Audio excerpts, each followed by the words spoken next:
espíritos bondosos que nos assistem, a nossa gratidão por estarmos aqui. Pedimos que abençoe o nosso Frederico para o uso da palavra, que ele possa receber nesse momento toda a orientação, toda a inspiração, para que o seu verbo seja enriquecedor e consolador para todos nós. Seja conosco, guia-nos, hoje e sempre. Que assim seja, graças a Deus. O nosso Frederico hoje está lançando o livro Por que Decidi Viver, né? E ele me deu a honra de fazer o prefácio da introdução, a apresentação, eu não sei de mais o nome, mas eu estou fazendo parte do livro, a cada parte do livro está sendo beneficiada. Se você puder comprar, você vai ajudar aqui a casa. Eu passo a palavra para o nosso Frederico. Bom dia. Bom dia. Bom dia. Tudo bem? Bem, primeiro agradecer, porque quando você tem esse pronome possessivo na frente, assim, na casa, né? Ao nosso Frederico, super carinhoso. É nosso. Frederico virou sobrenome, nosso virou meu nome. Nosso Frederico. Não tem nada mais acolhedor do que isso, né? Porque a gente começa chamando de a nossa família, não é isso? Né? A nossa família, os nossos filhos. Né? Então você ser o nosso Frederico me dá uma satisfação muito grande. E contando um pouquinho de história, não sei precisar muito bem, estou ruim de memória nesse ponto. Se foi 2012 ou 2013 que eu entrei para casa. Né? Mas é fato que eu começava a atravessar momentos mais difíceis no trabalho na época. Entrei para ser voluntário do Centro de Valorização à Vida, do CVV, mais ou menos de 2011 para 2012.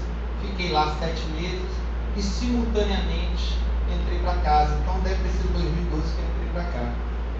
E lá no CVV é que surgiu a ideia desse livro. E muito da apresentação que eu vou fazer hoje sobre valorização na vida, né? Fala sobre a importância do combate ao suicídio, surgiu desse aprendizado que inicialmente eu tive no CVV, extraordinário, onde te ensina a escutar sem julgar, uma escuta, está muito agudo o som, tira um pouco de agudo aqui, não, agudo aqui. Estava no máximo agudo aqui, agora melhorou, né? A voz já é estridente, naturalmente. Com todo agudo, né, puxado, estava bravo. Mas lá o CVV é um grande aprendizado, tá? Não tem um cunho religioso, mas um grande aprendizado é que ele te fala sobre a escutar as pessoas de forma empática, ou seja, se colocando no lugar do outro, de forma acolhedora, sem julgar. Quantas vezes a gente não escuta qualquer amigo, qualquer familiar, e a gente nem escutou o que a pessoa falou e já sabe a resposta, né? Só que tem um provérbio que diz: você só poderia julgar uma pessoa se você andasse 7 dias com a sandália dela, né? Tá? Então, ensina a não julgar. Você nem conhece a pessoa do outro lado que está no telefone. E ensina a não apontar caminhos. Porque eu me lembro até que na época que eu estava fazendo lá o treinamento, são 7 ou 9 semanas, eu me lembro, por ser no IEBM, muitas pessoas que vão lá para o treinamento são espíritas. Aí tinha um exercício que a gente tinha que fazer, que era para convencer uma pessoa que ela não se suicidasse. E o colega que estava treinando ainda falou: não, você não pode se suicidar, porque depois da vida é muito pior, a reencarnação vai ser muito pior, um monte de coisa. A gente que é espírita sabe disso. Só que o CVV é para atender pessoas de todas as crenças. Então, naquele dia, a orientadora falou: não pode falar isso, porque tem pessoas que não acreditam nisso. Você fala isso, por exemplo, para quem acredita, que é muçulmano e acredita que vai para o céu depois de se suicidar e ficar com 100 virgens, como que você convence um negócio desse? É complicado. Então, escutar. E aí segue esse ensinamento para todos, né? De escutar sem apontar o seu caminho, sem você dizer: eu já passei por isso, você também vai superar. Às vezes a gente está cheio de boa intenção e não sabe dar o conselho exatamente certo. E aí eu preparei essa palestra, que não é a do livro, depois eu falo do livro mais adiante, Mas foi lá que surgiu a ideia, porque eu comecei a atender algumas pessoas e disse assim, poxa, se eu pudesse escrever um livro que, apesar dos ensinamentos cristãos, eu pudesse atender a todas as pessoas de todas as crenças e que falasse entre um dos temas do combate ao suicídio, seria muito bom, porque tem livros excelentes, que foi quando eu me baseei para a minha palestra, tem livros excelentes que falam do combate ao suicídio. Mas esses livros excelentes que eu conheço são espíritas. E aí, de repente, poderia ser criada uma barreira para quem não é de ler um livro. Então eu criei até um livro que fosse um romance, uma linguagem fácil, que é para poder, e que tem até os ensinamentos, mas sem ser assim, claros, né, para poder justamente abarcar a todas as pessoas. Né? Então fica valendo para todas as crianças. Aí eu preparei essa palestra, que nós vamos começar a tratar no início de dados estatísticos baseados na Organização Mundial de Saúde, para a gente poder estar alerta realmente sobre esse tema, e depois a gente vai se aprofundar um pouquinho mais do que a doutrina espírita fala sobre o combate ao suicídio e valorização da vida e tudo mais. A parte estatística dessa palestra foi baseada em 2 livros sensacionais. Um é O Viver é a Melhor Opção, do André Trigueiro, e o outro é O Suicídio, a Falência da Razão, do Luiz Gonzaga Pinheiro. E vamos começar. Você vai passando para mim? Pode passar, uma melhor ainda. Pode, se puder. Bem, vamos começar com um pouquinho de dados estatísticos, só para a gente ter uma noção como estatístico. Detalhe, os dados que nós temos aqui, que são os oficiais, são de 2012. Tá? Com o mundo na crise que está, e com a quantidade de subnotificação, infelizmente, imagino que na maior parte dos lugares deve estar maior. Olha só, quantidade de termos absolutos, ou seja, independente do tamanho da população. Naturalmente, Índia e China são as que têm o maior número absoluto de suicídios, porque China tem 1,7 bilhão, né? China tem 1,7 bilhão de pessoas e Índia 1,2. O Brasil está com 200 e poucos milhões. Então, mas você vê que mesmo mesmo a China, com um número bem maior de habitantes do que a Índia tem muito mais suicídio. Então, só para a gente poder tentar entender por que isso acontece. Estados Unidos também é um dos países de maior população, Rússia, Japão, Coreia do Sul. E tem uns dados interessantes. O Brasil, em números absolutos, é o 8º lugar, porque são as maiores populações do mundo. Mas você vê que tem um negócio interessante quando você pensa em Japão e Coreia do Sul. Olha como esse negócio do suicídio tem uns aspectos interessantes. Vocês sabem quais são os dias que mais ocorrem suicídios no Japão e na Coreia do Sul? 30 de agosto. Né? 30 de agosto, 31 de agosto e 1º de setembro. Sabe por quê? Início do ano escolar. Olha que coisa. Você já viu que então o suicídio lá é forte, jovens. Porque a pressão pelo sucesso é tão grande, né? A pressão para que tenha sucesso na carreira, na escola, para que não passe vergonha, essas coisas assim, é tão grande que essa pressão fica, às vezes, maior do que as pessoas conseguem suportar. Então, só para a gente poder entender. Então, está aqui em números absolutos. Vamos para o próximo slide? Então, vai dar números relativos por cada 100 mil habitantes. Agora é por cada 100 mil habitantes. Então, agora é proporcional à quantidade de habitantes do país. Você vê que aí a Coreia do Sul continua alta, mas começa a aparecer muitos países lá da África, lá daquela parte próxima à Rússia, né? Também na Guiana e Guiana holandesa também. Por que a África? Bem, todos nós vemos as dificuldades que são viver na África, né? A pobreza, o que acontece com as famílias, né? Destruições, guerras, ditaduras que destroem vidas, né? A situação de perseguição às mulheres. Nos países pobres também muita pressão disso. O Brasil, até que comparando por quantidade de habitantes, o Brasil tem um índice bem menor, né? 5,8.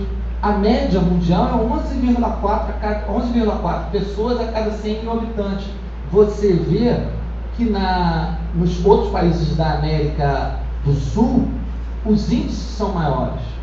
Mas quando a gente volta para o número absoluto, no Brasil, em 2012, eram 11 mil pessoas. E aí a gente tem que pensar, por exemplo, vários fatores podem levar a pessoa a pensar no suicídio, nós vamos comentar aqui.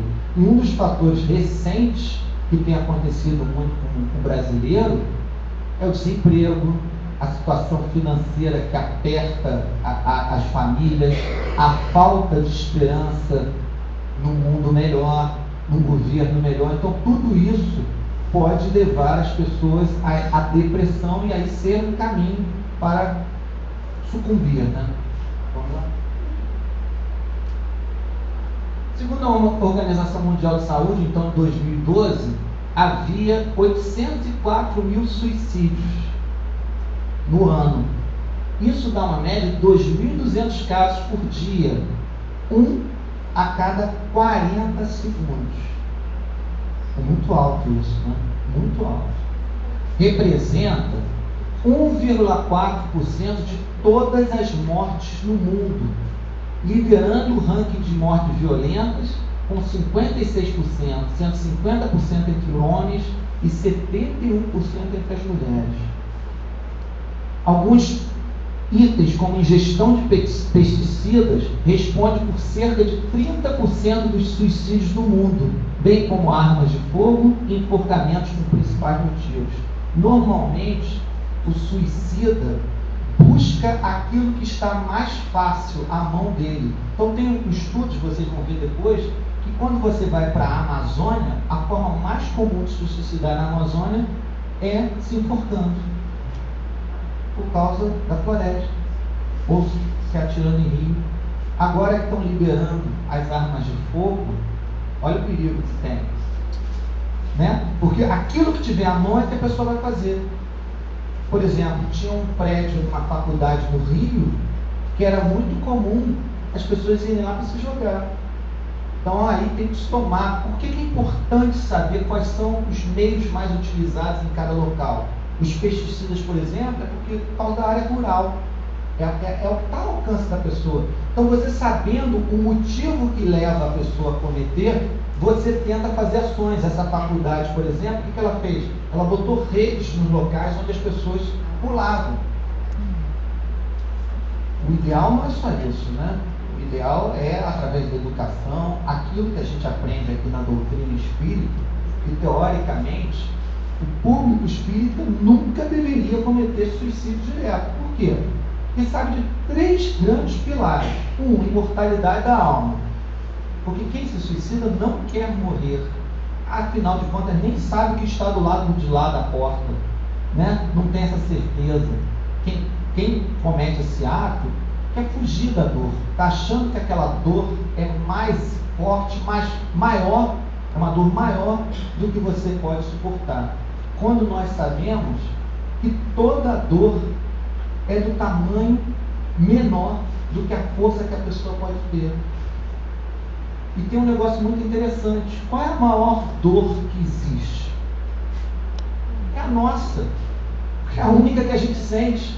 A nossa dor é a maior que tem. Pode ser que a minha dor seja infinitamente menor do que eu vejo num companheiro, mas ele de repente tem uma dor maior, que ele tem força para suportar o que eu ainda não teria. Então, por isso que é muito importante a gente entender que toda dor que a gente tiver, ela não é maior do que você. Ela pode até durar muito tempo, mas se você está passando por um momento difícil, é porque você tem força para superá-lo.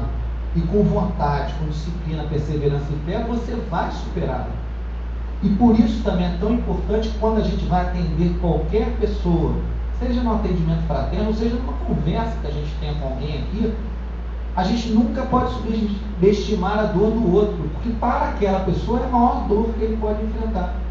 E também por isso que a gente nunca pode dizer, eu já passei por isso. Não passou, porque até mesmo quando a gente fala uma coisa boa como viajar, você pode viajar 10 vezes para o mesmo lugar e as 10 vezes o lugar vai ser diferente. Por quê? Época do ano diferente, outras coisas que você vai fazer, até mesmo você estará diferente a cada vez que você viajar. Então, quem já viajou várias vezes para o mesmo local, reparou que cada viagem é uma viagem diferente, nunca teve a mesma emoção. Então a mesma coisa eu já passei por isso. Não, você passou dentro de uma experiência, numa época que você teve, e não é igual a que a outra pessoa está passando. Então, as taxas mais altas aparecem em pessoas de 70 anos ou mais. Depois eu vou explicar por quê. Porém, há uma incidência muito alta, 8,5% das mortes em todo o mundo na faixa etária de 15 a 29, sendo a segunda causa principal de mortalidade só depois de acidente de trânsito. Ou seja, para a faixa de 15 a 29 anos, em primeiro lugar, é acidente de trânsito. A gente sabe que quando é muito jovem ainda é muito desafiador, né, no trânsito, se acha, né? Toda vez que a gente se acha, a gente toma um tombo, né? Tanto que aquela pessoa que está na autoescola nunca bate, né? Só quando acha que já sabe dirigir, começa a bater, né? Então, aliás, isso é para a vida, né? Toda vez que a gente se acha, a vida, deixa eu ver se você é tudo isso mesmo que está se achando, né? E aí a gente vê que não, ainda tem caminhos, né? Mas entre os jovens está aumentando, tá? Eu li recentemente notícia que está aumentando no mundo inteiro. Só alguns países que já estão trabalhando bem claramente com política de saúde, Austrália, Canadá, é que estão melhorando. Agora, com essa notícia que o Hélio até viu, não só nas escolas, mas nos hospitais, tem que se notificar toda vez que percebe que alguém está em depressão. E também, lógico, se cometeu suicídio. Por quê? Para começar a estar a tempo.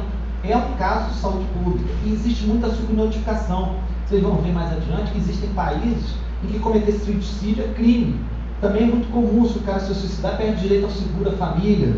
Então, o que acontece? As pessoas subnotificam. Então, esses números aí devem estar extremamente ainda defasados, porque, se eu não me engano, só 30% dos países têm notificações sérias. Vamos continuar? Há mais suicídios entre homens, 15 para 100 mil, do que entre as mulheres, 8 para 100 mil. E para cada pessoa que tenta suicidar, você se lembra que era a cada 40 segundos um suicídio. Para cada pessoa que tenta se suicidar, mais de 20 tentam se matar, mas sem sucesso, né, entre aspas. Nesse caso, as mulheres representam 80%. São 16 milhões de tentativas, uma a cada 2 segundos. O homem, ele é mais violento, por isso que ele tem mais sucesso, vamos dizer assim. Ele é mais violento até na hora de tentar o fato, tá? Mas você vê 20 tentativas. A tentativa de suicídio é a 6ª causa de incapacitação nas pessoas entre 15 a 44 anos. A pessoa que tentou, não se suicidou e se incapacitou. Uma vez, até recentemente, teve uma reportagem no Fantástico, muito forte, uma moça muito bonita, que tentou, de uma forma brutal, né, um tiro, mas ela não morreu, e passou a vida inteira, passa ainda a vida inteira em diversas operações só para reconstruir o rosto. Imagina essa dor, né? Ainda mais uma pessoa bonita, que tinha sua vaidade, essas coisas todas, mas sentia uma dor que achava que não ia suportar. Para cada suicídio, gente, esse é um assunto forte, um assunto pesado. Eu sei que é muito melhor a gente falar de coisas leves, mas é importante abordar isso, porque a gente tem que estar mais atento a nós mesmos, porque nenhum de nós é infalível, tá? E atento às pessoas que estão próximas da gente. Para cada suicídio, entre 5 a 6 pessoas próximas ao falecido experimentam consequências emocionais, sociais e econômicas. Porque, se por um lado a pessoa que comete esse ato, ela, por não saber, né, por ignorar talvez o que vem depois, e aí sucumbe a sua fraqueza nesse ponto, nesse momento, talvez ela, pelo excesso de loucura que ela tenha cometido, ela não pensou nas pessoas que estavam à volta. E isso é 5 a 6 pessoas. O livro comenta um pouco disso, vai ter isso, um spoilerzinho, né, do livro da outra. O livro fala um pouquinho como afeta as pessoas. Existe um filme muito bom, antigo, chamado A Mãe da Noite, filme forte, um filme barato. São 2 atrizes trabalhando dentro de casa, uma de um lado do quarto e outra do outro lado do quarto. Mas em Sissy Spacek, que não sei se vocês se lembram dessa atriz, sensacional. O livro é o seguinte: as duas têm um relacionamento, o filme, as duas têm um relacionamento. Aí ela resolve escrever um bilhete para a mãe e se tranca no quarto. E ela diz: mãe, não é nada contra você, eu gosto muito de você, mas vi que a minha vida não tem mais sentido. Então hoje eu vou tirar a minha vida. Então são quase 2 horas de filme, uma de um lado da porta tentando convencer a outra a não fazer aquilo que disse que ia fazer. É um filme forte, mas é uma lição de interpretação, A Mãe da Vida. Isso é muito antigo, nem sei se acha mais, mas enfim. Mas muito, muito forte o filme. Mas você vê o desespero, o amor, né, daquela mãe tentando resgatar a filha. Vamos? Bem, aqui é o mapa da violência, os jovens do Brasil, pelo Júlio Jacobo Weisfeld, que está no livro lá. Diz que no Brasil, aí trazendo para o nosso cenário aqui do Brasil, média de 32 suicídios por dia. Olha que no Brasil a média, o índice é só de 5,8, enquanto no mundo é 11,4, né? É quase o mesmo número de óbitos de portadores do HIV. O sinal do HIV, também saiu no Fantástico, está diminuindo e que estão, né, chegando talvez a cura, se Deus quiser. Vamos ver se a gente consegue também a cura do suicídio, porque para quem é espírita, né, é fundamental para o nosso mundo, cara, continuar sempre em evolução, para aqueles que voltarem para cá, porque o suicídio impacta na próxima encarnação, impacta para quem se suicidou e para os cúmplices, né, que vão estar vindo junto, né, familiares e tudo mais, porque impacta no perispírito também, né, porque dependendo da forma violenta com a qual você se suicida, você pode vir com algum problema de ordem mental, de ordem física. Então, quanto menos pessoas cometerem isso, a gente também está garantindo, de certa forma, racionalmente falando, tá? A gente está garantindo que menos pessoas venham com grandes defeitos, né? Defeito não, mas enfim, com grandes restrições, né? Que venham com grandes restrições por causa de atos que fizeram contra o seu perispírito, atos tão brutais que fazem com que a pessoa venha com algum tipo de restrição, alguma doença, alguma dificuldade de raciocínio, alguma coisa assim. Então, de certa forma, ao melhorar, ao diminuir esse índice, a gente está ajudando essas e próximas gerações, né? Então, olha só, entre 2002 e 2012, a taxa de crescimento nos suicídios no país foi de 33,6%, superior ao do crescimento da população, 11,1%, dos homicídios, 2,1%, e dos mortos em acidentes de trânsito, 24,5%.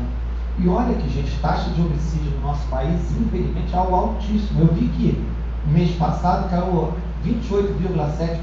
Aí o pessoal comemora, né, no Rio de Janeiro, essa queda representou 705 homicídios. No mesmo dia eu vi uma reportagem na Finlândia, que aconteceu um ataque lá, de um cara, né, que deu um tiro em um monte de gente também, e lá a quantidade de homicídios por ano era de 36. 705, houve queda de 28,7%, 705 no Rio de Janeiro.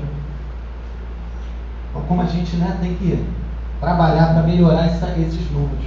Na região norte, aumentou em 77,7%, Nordeste 51,7%, Sudeste 35,8%, Centro-Oeste 16,3% e Sul 15,2%. Isso nas regiões. Agora, quando você vai para as cidades, os estados, a São Paulo tem uma população maior, então naturalmente esse número acompanha, mas o Rio Grande do Sul, que faz parte da região sul, que é o menor número de aumento, é onde tem maiores casos. E depois o Ceará. São só números, mas só para a gente poder ter uma ideia da distribuição geográfica aqui no Brasil. Você me permite? Sim. Só para não causar uma entendimento. A questão dos portadores do vírus do HIV, o número de óbitos diminuiu, mas o número de infectados está aumentando vertiginosamente em relação a jovens e idosos, terceira idade.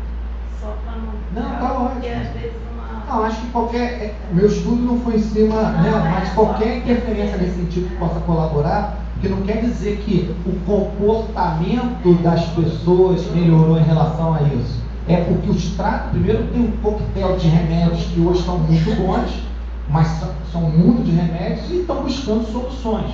Mas é lógico, antes de mais nada, e aí serve para qualquer situação, se você puder educar as pessoas em qualquer coisa, o comportamento que elas têm durante e após a educação é muito melhor do que o remédio que é para remediar alguma coisa que já está acontecendo. Bem, quais as dificuldades que a gente tem de tratar a prevenção do suicídio? Primeiro, problemas das subnotificações, aquilo que eu falei, baixa qualidade dos dados apurados, principalmente nos países onde o suicídio é crime. Segundo a OMS, dos 170 Estados-membros da Organização Mundial de Saúde, somente 60 têm registro de boa qualidade. Então, se a gente está falando que somente 1/3 dos países membros têm um registro de boa qualidade, não posso chegar a essa conta matemática, mas será que não é 3 vezes mais o que acontece em relação ao que a gente tem de informação? Suicídio deve ser tratado como caso de saúde e a população deve ser informada em campanhas de prevenção, assim como se faz em outras doenças, AIDS, dengue, câncer de mama, tabagismo, sarampo. Tem campanhas tão boas nesse sentido e a gente nota que enquanto a campanha está acontecendo, as pessoas estão atentas, porque as pessoas têm uma preguiça. Outro dia eu estava vendo que o sarampo voltou. Por quê? Porque a pessoa acha que como não tem mais o sarampo, ninguém dá o sarampo, não precisa mais tomar vacina. Tem gente até que acha que tomar vacina traz a doença. Então, a gente tem que tratar esse lado. O sarampo acabou porque teve a campanha. Então, se você fizer a campanha contra o suicídio, tá? Cada vez mais vai, de uma forma educacional, cada vez mais as pessoas vão pensar 2 vezes antes de cometer um ato. Deve-se promover o atendimento digno, o diagnóstico preciso, a medicação adequada e acessível, o acompanhamento correto e eficiente. Saber que é possível prevenir a ocorrência de novos casos. Há um jeito certo de falar de suicídio, sobre o suicídio. Não se deve glamourizá-lo, pois pessoas vulneráveis podem estar passando por um momento difícil, psíquica, emocional ou existencialmente. É um caso muito sério, inclusive, quando uma celebridade o comete.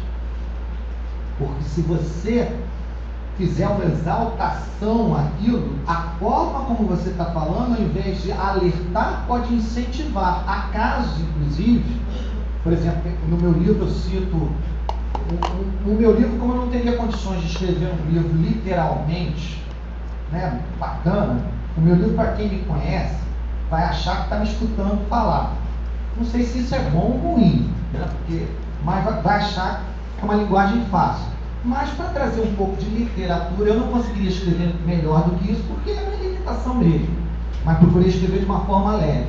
Mas para trazer um pouco de literatura para o livro, eu estudei, li Goethe e Dostoiévski. Tem até uma frase bonita aqui na abertura do livro, que é de Dostoiévski, que é: sonhamos com o voo, mas tememos a altura. Dá para pensar nisso, né?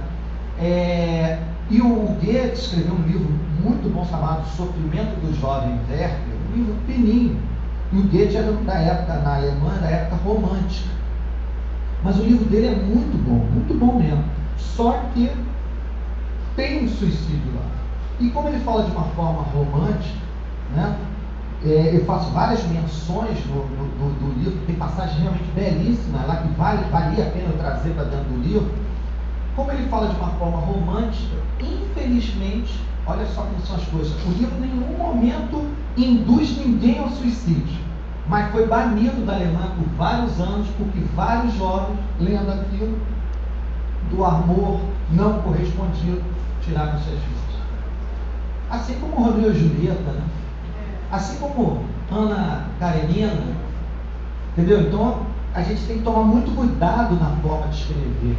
Por isso que uma reportagem, se você glamourizar o que a pessoa fez, isso pode ser, em vez de servir de alerta, servir de incentivo. O jeito certo de falar de suicídio. E aí, antes de falar do jeito certo, existia uma historinha infantil que a gente aprendia no CVV, do macaco bonzinho. Já ouviram falar dessa história do macaco bonzinho? Você deve ter ouvido porque você fez o curso lá. Existia um macaco muito bonzinho, né? Que ele gostava de ajudar todo mundo. Sabe a gente, quando frequenta aqui o GAMP, a gente quer sair aí ajudando todo mundo? Só não sei se dura muito tempo, né? Porque tem que durar isso a vida inteira. Mas às vezes a pessoa sai com meia hora querendo ajudar todo mundo, os problemas começam a fugir, né? Em termos práticos, não estou falando mentira, né? Mas, enfim, quanto mais tempo essa meia hora se duplicar, triplicar, melhor. Mas às vezes a gente quer ajudar todo mundo, mas existe uma coisa que eu já escutei na minha vida, quando eu fiz coaching pela empresa, que é, existe uma distância enorme entre a intenção e a ação. E as pessoas não percebem a intenção, elas percebem a ação, a atitude, a palavra. E a tua imagem é construída para os outros pelas suas ações e palavras, o melhor que seja a sua intenção. Tem até um ditado, né, que de boa intenção, né? Mas enfim, esse macaco era muito bonzinho, queria ajudar todo mundo. Só que o macaco não tinha passado por todos os locais da floresta, ele não tinha passado por todas as oportunidades que a vida dá. E aí ele não conhecia o rio. Um dia, passando pelo rio, ele olhou um ser debaixo d'água, que ele disse, meu Deus, ele está se afogando, era um peixe. Eu tenho que salvá-lo, porque senão esse bichinho vai morrer. E ele, na melhor da boa intenção, pegou o peixe e disse, ele está gelado, ele vai congelar, eu vou levá-lo para casa e agasalhá-lo, porque senão ele não tem muito tempo de vida. E carinhosamente abraçou aquele peixinho que pulava assim, ele disse, ele está tendo convulsões, né? Porque ele não para de pular. Abraçou carinhosamente aquele peixinho, levou o peixinho para casa, agasalhou, e para tristeza e surpresa do macaco, no dia seguinte o peixinho estava morto. E ele disse assim, eu fiz o meu melhor, eu dei o meu melhor, mas cheguei tarde demais. Gente, a história infantil chega a ser engraçado, mas quantas vezes a gente já achou que deu o nosso melhor perante a nós mesmos e ao outro, né? Achando que eu tenho a resposta dos seus problemas, eu tenho a solução do seu caminho. Só que você nunca foi o peixe, né? Você nunca nadou ali que nem aquele peixinho. Então existe, querer ajudar é fundamental, mas antes de em qualquer caso, mas saber como ajudar é necessário, tá? Para a gente não, o tiro não sair pela culatra, né? A gente poder realmente ser efetivo. Então, primeira coisa, tá? Antes de pronunciar qualquer coisa, eu fiz um exercício uma vez também lá pela empresa, foi muito bacana. Antes de falar, a gente tem que escutar.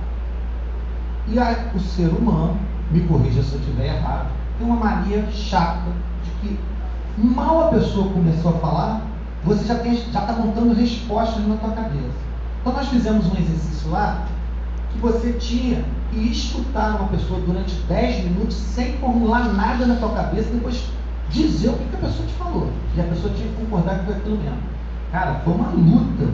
Você escutar 10 minutos, sem formular nada na tua cabeça, você só todo ouvidos, é muito difícil. Mas aqui entre nós, vamos pensar no nosso lado, quando a gente está com dores e a gente quer um ouvido, a gente às vezes não quer conselho nenhum, a gente não está nem preparado para escutar o conselho, mas a gente precisa de um ouvido de meia hora, não é? Se a gente precisa disso, imagina as outras pessoas, tá?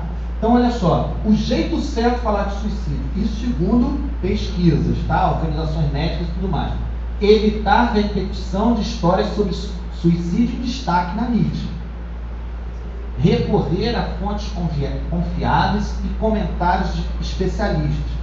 Hoje em dia, que a gente está na época das fake news, que o pessoal propaga fake news assim à vontade, tomar muito cuidado com isso. Tem que estar baseado em fontes confiáveis de especialistas. Evitar explicações simplistas. Ah, fulano era assim mesmo. Cara, nós não somos simples na nossa estrutura. Não tem uma explicação simples para determinadas coisas. Dar visibilidade à relação entre o suicídio e transtornos mentais. 90% dos casos. Mas olha o que são os transtornos mentais, principalmente depressão e alcoolismo, independente do álcool. Quem nunca teve triste aqui? Ficar triste, tá? É normal, acontece com qualquer um de nós. Mas a tristeza sistemática, repetitiva, que bate na tua vida toda hora, pode levar à depressão. E como combater isso? Cada um tem que buscar em si mesmo, né? a técnica de CVV é muito interessante. Você está falando com uma pessoa que você não conhece, a técnica de um psicólogo chamado Carl Rogers. Então, você fala e eu que estou atendendo, eu não posso apontar o caminho, eu tenho que pegar aquilo que você falou e devolver o que você falou. Só que assim, a pessoa chega para você e diz assim, sabe uma coisa, minha família me odeia. Aí se você chega assim, eu estou percebendo que a tua família te odeia, você está dobrando o ódio, porque ela está falando, você está repetindo. Aí você tem que ter um feeling, né? um jeito que é o seguinte, eu estou percebendo que você gostaria que a tua família te amasse mais. É mais ou menos a mesma coisa. Mas aí, a solução do problema de cada um está em você, está na própria pessoa. Se você fazendo isso de forma acolhedora, você rebate o que ela falou dessa forma, ela pode dizer, porque quando eu era jovem, poxa, minha mãe me tratava dessa forma, eu gostava tanto, mas hoje já não é mais assim. Aí você volta, poxa, era bacana, né? Você se sentia bem quando jovem. Está entendendo? A resposta está nela. A solução está nela. É como se aqui a nossa cabeça fosse uma caixa acústica que precisasse reverberar os bons pensamentos. Então essa é a técnica usada lá. Que é mais difícil de usar essa técnica com familiares, com amigos, porque lá você não conhece a pessoa. Quando você traz para familiares e amigos, você traz uma coisa que é complicada, que é emoção. E emoção muitas vezes turbilha os nossos pensamentos, prejudica a nossa razão. Porque, inclusive, é o seguinte, todo mundo aqui já estuda o Evangelho segundo o Espiritismo, a gente já sabe pelo que o Evangelho segundo o Espiritismo, o que Jesus nos explicou, qual o caminho que a gente tem que seguir, o que a gente tem que fazer, não é? Então todo mundo já segue 100% o Evangelho segundo o Espiritismo? Não. E por que se a gente raciocina, a gente sabe das coisas que tem que fazer, por que não segue? Porque muitas vezes, é aí que vem o teste, estou bem nessa situação, já não sou mais egoísta. Aí vem a vida, né? E te dá uma situação e você cai. Por quê? Porque é razão e emoção. Você tem que trabalhar esses dois. A razão é muito importante, porque enquanto você não tem razão, você nem raciocina sobre o que você está fazendo. Mas a partir do momento que a razão, você já sabe raciocinar, você só usa enquanto está raciocinando. Mas quando a emoção vem na frente, você ainda não está agindo de forma natural. Quando você internaliza as coisas com a emoção também, além da razão, você começa a reagir, qualquer que seja a situação que aconteça, de forma natural. Evitar a glorificação de quem comete o suicídio. Já tinha falado lá da glamorização. Cuidado redobrado ao noticiar o suicídio de uma celebridade. Também já comentei. Calibragem correta das informações sobre quem se matou. Apresentar modelos supositivos de superação de quem buscou ajuda. Uma coisa que a imprensa poderia fazer favorável a nós, em vez de veicular tantas notícias negativas, que são importantes também para a gente estar alerta, afinal de contas, se não houvesse isso, a gente não estaria alerta a muita coisa, seria muito bacana se para cada notícia negativa que a imprensa veiculasse, na mesma página, tivesse uma ou duas positivas. Então não tem dúvidas que para cada pessoa que tenta um ato bárbaro, tem um monte de gente superando. E não seria bacana quando a gente vê uma situação, houve uma situação familiar lá que gerou um homicídio, por exemplo, que nos deixa tristes, nos deixa assim, não só tristes, indignados com determinada situação. Não seria bacana mostrar lá duas notícias que mostrassem as pessoas se superando nos seus relacionamentos? Porque tem muito mais pessoas, todos nós, é fato, estamos em construção, mas tem muito mais pessoas querendo acertar do que errar, não é isso? Então, se a gente tivesse isso, quando a gente percebe, quando você trabalha os antônimos, você chama muito mais atenção. Eu tenho até a impressão, quase a certeza, que se as notícias de jornal, de televisão, viessem sempre acompanhar uma notícia negativa, uma ou duas positivas, esses antônimos, essas antíteses, iam chamar muito mais atenção. Até mesmo na música é uma coisa que eu amo, quando você escuta uma música e tem aqueles poemas que falam de coisas contrárias, mas aquilo, a letra te chama mais atenção. Então, se pudesse trabalhar isso, acho que seria mais positivo. Continuando a falar do jeito certo, falar de suicídio. Fornecer poucos detalhes sobre o método utilizado. Eu já falei que o método normalmente é o método que está mais fácil para a pessoa ao alcance. Então, se você ficar fornecendo, ele fez isso, vou esmiuçar muito, isso não é bom para quem está em depressão. e está dando pistas de como agir. Às vezes a pessoa está faltando esse incentivo, entre aspas, né? Divulgar informações sobre onde conseguir ajuda, fundamental, ajuda profissional. Evitar a palavra suicídio na manchete. Não devem aparecer fotos do falecido. Isso é até importante vocês verem quando tiver uma reportagem, para vocês perceberem se profissionalmente os canais da imprensa estão fazendo assim. Não se deve, e aí nunca, associar a palavra suicídio a êxito, saída, opção ou solução. Nós espíritas já sabemos que não é nenhuma dessas palavras. É, no mínimo, um desapontamento e uma postergação, além do incrível aumento da dor no momento, durante muito tempo, até se recuperar. Censura e desinformação perpetuam o tabu. Se você não comenta, se isso não aparece nunca, as pessoas não sabem. Muito provavelmente, muitas pessoas aqui não sabiam que era uma cada 40 segundos, e que para cada uma tinha 20 tentativas. É uma coisa realmente muito alarmante. Publicar fatores de risco para o suicídio, doença mental, ideias suicidas, antecedentes pessoais ou familiares, falta de apoio familiar e social, maus tratos físicos ou psicológicos.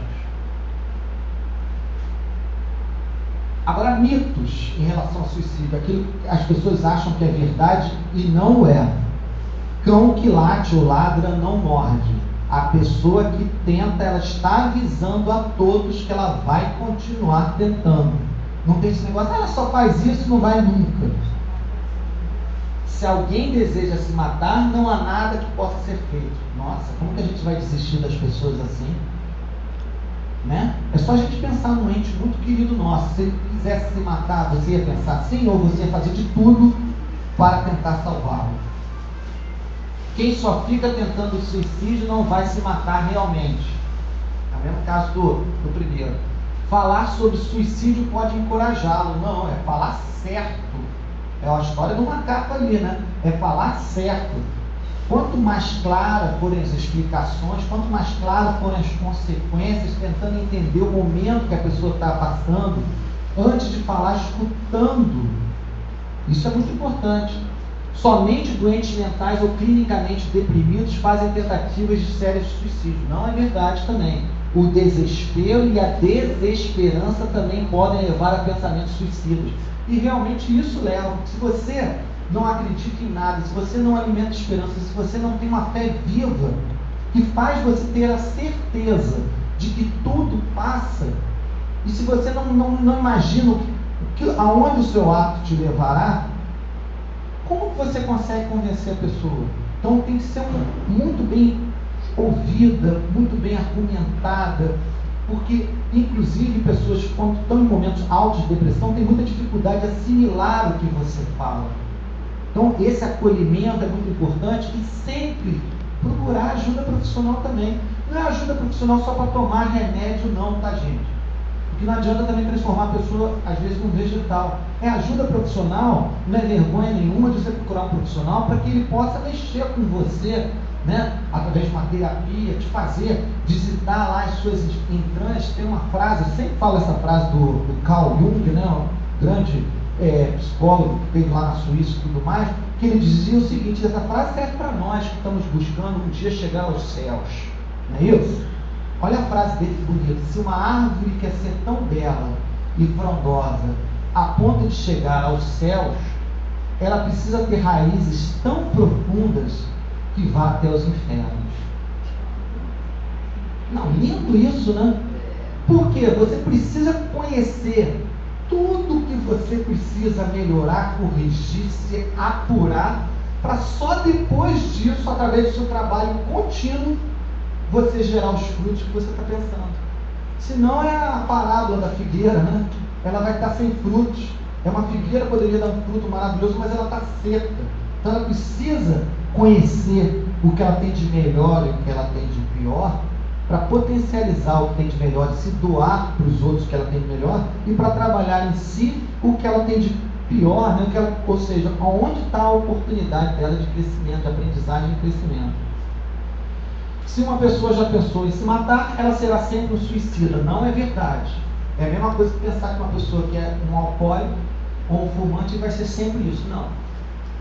existe uma coisa, o Hélio fala muito bem isso, que a primeira coisa que a gente tem que ter para começar qualquer projeto, inclusive, é vontade. E se tem uma coisa que é muito nossa, é vontade. Porque até os nossos pensamentos podem ser influenciados por espíritos, e são na maioria das vezes. Sejam benfeitores ou sejam obsessores, depende da sintonia que a gente tem com eles. Mas se tem uma coisa que é nossa, é vontade. A ponto tal que, se você tiver um monte de obsessor tentando te influenciar negativamente, mas você tem a vontade de se superar, eles vão desistir. E isso é o que o suicida, o alcoólico, o fumante, o sexista, ou seja, o que tem qualquer tipo de dependência, hoje em dia dos games, né, que não largam os vídeos, né, os telefones, qualquer um desses que tem qualquer tipo de dependência é a vontade. E se eu perguntasse para cada um de vocês, com certeza pelo menos uns 10 exemplos vocês já teriam na cabeça de vocês, de coisas que vocês precisaram ter vontade para superar nas suas vidas e tiveram sucesso. Não é isso? O suicídio é um ato de covardia ou de coragem. Nunca deve falar essa frase. Oi? O suicídio é um ato de covardia ou de coragem. Eu nunca daria esse título. De coragem, eu com certeza não acho, mas eu não teria, digamos assim, a coragem de fazê-lo. E de covardia também não. Porque o que acontece? Muitas pessoas que fazem isso, elas não estão mais com raciocínio. O desespero é tão grande, a depressão é tão grande, a falta de fé, a falta de conhecimento é tão grande, que elas não são nem corajosas nem covardes. Elas só queriam se livrar de uma dor que por um tempo elas acharam que não tinham mais forças para lutar. Você queria comentar um negócio? É um caso dentro desse contexto. Eu tenho uma vizinha que no dia de carnaval eu ia para casa da minha irmã, aí ela pegou minha vizinha do lado, para onde você vai pegar esse voo no Fonseca? Aí ela me deu uma carona. Aí ela abriu o celular e me mostrou a foto da filha dela, que deve ter 18 anos, uma boa menina. Ela não tem juízo, não vai ser história. E eu peguei, se ela está bonita, a menina no carnaval. Aí eu fiquei assim, né? Ela está se divertindo. Sabe o que ela fez? Semana passada eu estava viajando, ela me contando. Ela tentou se suicidar. Ela tomou remédio de barata misturado com 6,1 que eu fiquei tão chocada, tão apavorada, e ela me contando naturalmente. Aí, meu Deus, ela é mãe, eu fiquei mais coisa do que ela. E ela falando como se estivesse contando a minha filha, foi ali na esquina, tomou um refresco. Sabe o que ela virou para a filha e falou? Quem quer se suicidar não faz isso não, de outra vez você, como é que é? Você faz, não sei se ela falou, eu fiquei tão apavorada, você dá um tiro no ouvido. Bem, você vê uma pessoa não, choca mesmo. Esse é o momento que, se você dá qualquer conselho, a pessoa não está preparada, é o momento para você entrar em oração, pedir pela mãe, pedir pela filha. Não, mas as duas pessoas, né? As duas pessoas estão precisando de muita ajuda e isso, de certa forma, tem muito da ignorância no fato de ignorar, porque não sabe o que está falando. Possivelmente uma pessoa, quando faz um negócio desse, está tão nervosa, está tão também desesperada, a própria mãe, que não sabe nem exatamente o que falar. E aí a gente também não pode julgar, porque a gente não conhece a história, não andou com a sandália com nenhuma das duas. É isso. Vamos mais adiante. Continuando mitos de relação ao suicídio. Pessoas que se matam não avisam ninguém. Aí tem uma estatística: de cada 10 que cometem suicídio, 8 deixam pistas concretas de suas intenções. 8, ou seja, 80%. Pessoas que se matam sempre deixam alguma mensagem, não negativa, apenas um percentual pequeno deixa alguma explicação por escrito. E aqui entre nós, gente, de que adianta a mensagem? Já foi? É um alento? Acho que alento é esse. Então também não é o ideal. Quem fala sobre suicídio está tentando apenas chamar a atenção. Mais 70% dos casos, quem ameaça se matar realiza a tentativa. Eu tenho um copinho aqui, obrigado. A melhoria do estado emocional elimina o risco de suicídio. Negativo. É temporário. Nós não somos, nós mesmo aqui, não tem dias, nós não somos assim uma montanha russa. Aí de vez em quando vai andando aqui, né, daqui a pouco sobe, desce, não somos assim. E não tem dias que a gente está bem mais triste do que a gente acha que deveria estar.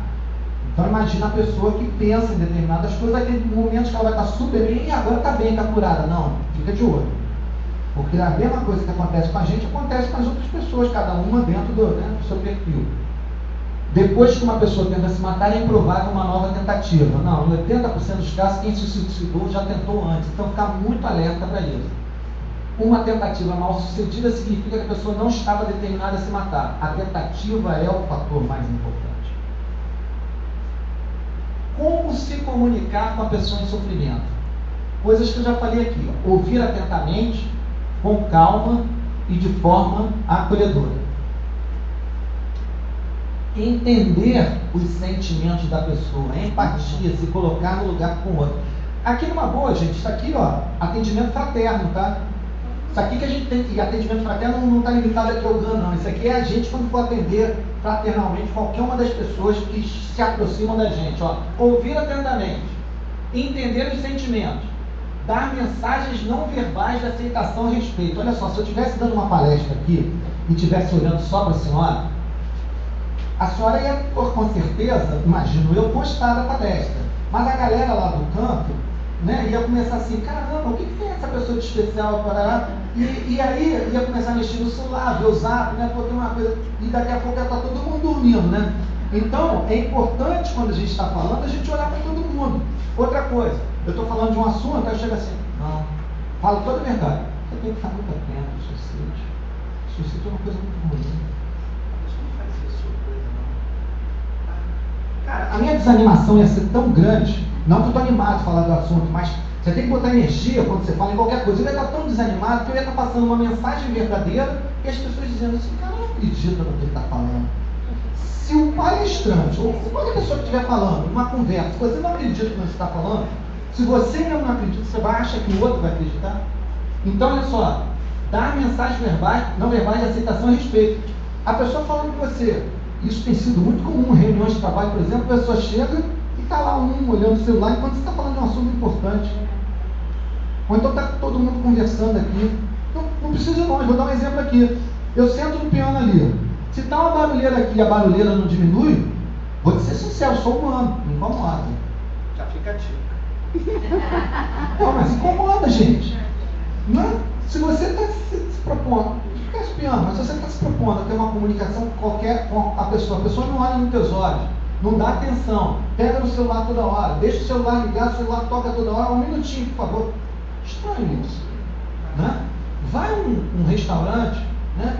Só e o atendimento demora. Você volta muitas vezes no restaurante, não é pela comida não, é pelo ambiente, pelo atendimento. Se a pessoa já lembra até o prato que você comeu, você diz, pô, estou em casa. É aqui que eu vou voltar. É isso, as pessoas querem acolhimento, a gente quer se sentir bem aonde a gente vai. Por que as pessoas, vocês estão vindo ao GAN sempre? Muitos não conheciam o GAN há algum tempo. E vêm, às vezes, de longas distâncias, tendo às vezes uma casa do lado. Por que vem? Se sente bem, se sente acolhido. É isso que a gente quer, né? Todos queremos isso. Expressar respeito pelas opiniões e pelos valores da pessoa, não julgar. Cada pessoa tem uma história. É aquele, um zapzinho, tem os zaps do bem, né, que já passaram aqui, que tem eu estou aqui olhando o número 9. E digo para todo mundo, é 9 que está aqui. E a galera de lá está dizendo, não é 6. É 9 e é 6. Depende do ponto de vista. Quando a gente quer mostrar que a nossa opinião é mais importante, é o ego, é o desejo de poder, é o egoísmo, é o orgulho, é a vaidade nossa que está vencendo. Toda vez que uma pessoa está falando, não acho que é isso, você pode exprimir sua opinião, mas lembre-se sempre disso, quando você quer superar o outro, é o teu ego que está falando, não é o teu verdadeiro eu. Porque o ego compete, o eu coopera. O nosso verdadeiro eu coopera, sabe por quê? Porque a nossa caminhada é individual sim, mas sem o outro eu não sou nada. Eu não aprendo, eu não cresço, eu não amo. Sem o outro eu não faço nada disso. Conversar honestamente com autenticidade. Mostrar a sua preocupação seu cuidado e sua afeição. Focalizar nos sentimentos da pessoa. Então isso, ó, serve como um guia. Não fui eu que botei, é pesquisa, né, feita por gente com capacidade bacana para fazer isso. Guia para atendimento fraterno, familiares, amigos, colegas e desafetos. O que não fazer ao se comunicar para não agravar? Vê se a gente está num desses itens aqui. Interromper muito frequentemente o diálogo. Não, isso a gente não faz, né? A gente não interrompe. A gente é paciente, né? Não tem isso.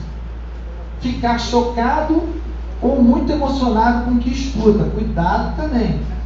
Porque veja bem, você quando está para ajudar as pessoas, você está para ajudar. Você não está para absorver os problemas das pessoas.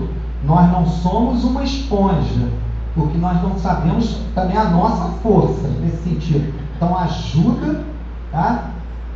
Provém tudo que você puder fazer da melhor forma possível, mas a verdade seja dita, cada um segundo as suas obras, segundo as suas dores, né? Para poder estar lá para ajudar, porque tem que se tomar muito cuidado, porque eu já vi muito psicólogo depressivo e alguns que se suicidam. E teoricamente um cara que estuda esse tempo deveria ser o primeiro a estar bem preparado. Mas por quê? Porque começa a absorver todas as dores. Não pode ser assim.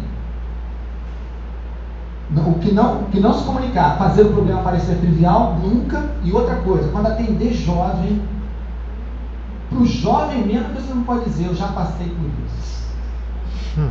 Poxa, gente, vamos lembrar quando a gente era jovem, alguém falava pra gente assim, eu já passei por isso. Dava raiva. Porque você já dizia, não passou não, uma geração a outra, você está velho, você não sabe nem disso na tua época, e hoje em dia tem muito mais disso. Na tua época não tinha celular, não tinha isso, né? Linha telefônica que você tinha que comprar, investir em linha telefônica. Cara, outra época, eu já passei por isso, não. Você pode até ter passado coisa similar, mas a tua experiência. Se você começa falando para o jovem, eu já passei por isso, vai ficar tudo bem, ele acabou, ele fechou a escuta, acabou, não vai escutar mais nada. Então, escuta, e aí a técnica do CVV é bacana. Repete algumas coisas que ele fala, porque ele vai dizer, nossa, esse coroa é bacana, ele entende a imaginação, ele fala exatamente o que eu estou pensando, só que você está usando uma técnica, né, para falar de forma diferente do que ele está falando, para poder o quê? Trazer ele para perto de si. É exercício mesmo, gente. Isso aí serve para a vida, para o trabalho, para tudo.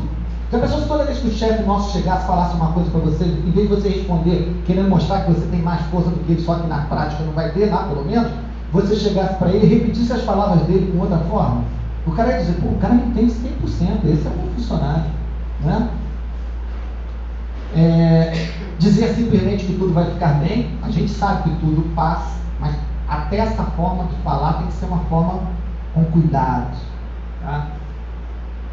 Fazer perguntas indiscretas, você não precisa saber, ainda mais se você vai fazer um atendimento fraterno, uma pessoa que não faz parte da tua intimidade, você não precisa saber de detalhes, você não quer saber da curiosidade da vida alheia, você está ali para ajudar, a pessoa fala o que você quiser, e ainda tem um detalhe, muitas vezes, quando tem muita gente para falar, você até tem que limitar o tempo da pessoa de uma forma educada, porque muitas coisas que as pessoas falam, às vezes não é necessário, porque as pessoas estão com uma necessidade de falar determinadas coisas, você escuta, mas tem um tempo para se produzir ajuda.